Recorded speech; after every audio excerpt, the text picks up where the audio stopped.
Hey guys, welcome back. So today I'm going to show you how I cook one of my favorite things to eat for dinner. It is chicken paprikash. So I start out with adding some olive oil to a pan, and then I'm going to put in some boneless, skinless chicken thighs. I use about 2 packs from Trader Joe's. Well, it was 2 packs. It's not about, it just depends on how much chicken you want to do.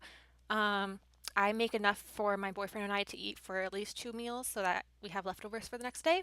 But it just depends on how many people you're feeding. And I just put the chicken thighs in and I'm going to season them with salt, pepper, garlic powder, lots of paprika, and I'll also put some flour on. The flour helps the chicken to brown a little bit better and it'll also help the sauce to thicken a bit.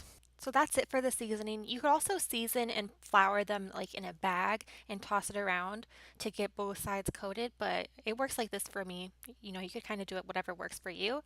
And paprika, if you're not familiar with it, it's a really mild spice, so don't be afraid to use a lot. This is called chicken paprikash, so paprika is in the name.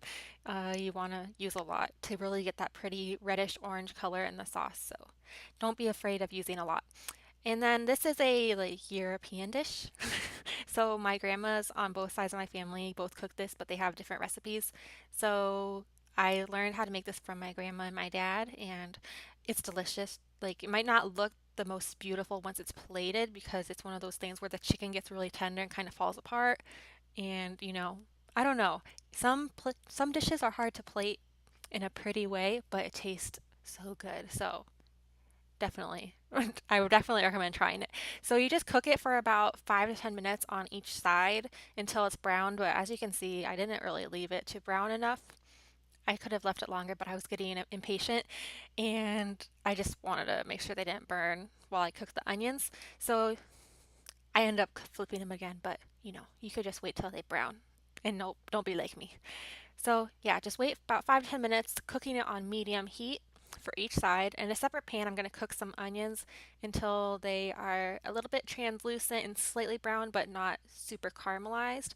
And then while the onions are cooking, I flipped the chicken again. So as you can see, the other side browned a lot better. So I'm just going to let the side that didn't brown cook a little bit more to brown it some more. And then once the onions are done, I'm going to go ahead and add them in. As you can see, the chicken in the center is not cooked yet. It's still pink, but that's okay because the chicken's going to simmer with some liquid so it will cook through all the way. So don't be afraid of that. Don't worry, it will cook. Here's a close-up shot of the chicken simmering, not simmering, just sauteing, cooking. And then when the onions look like this, they are ready to be added. So you just add them in. And then I use 1 carton of chicken broth, enough to almost cover the chicken because you want to simmer it, so you want to have enough liquid.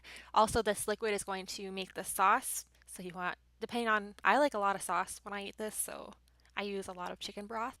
But you basically just want to have enough liquid to simmer the chicken. So I'm just mixing it up to make sure that everything is nicely incorporated. And then I'm going to let this simmer. But I'm adding a little bit more paprika just to make it a little bit richer with that paprika taste. And then I'm going to also add some more pepper and garlic. I didn't add any more salt because the chicken broth already has salt in it. And I already salted the chicken, but you could just season it to your taste, depends on what you like.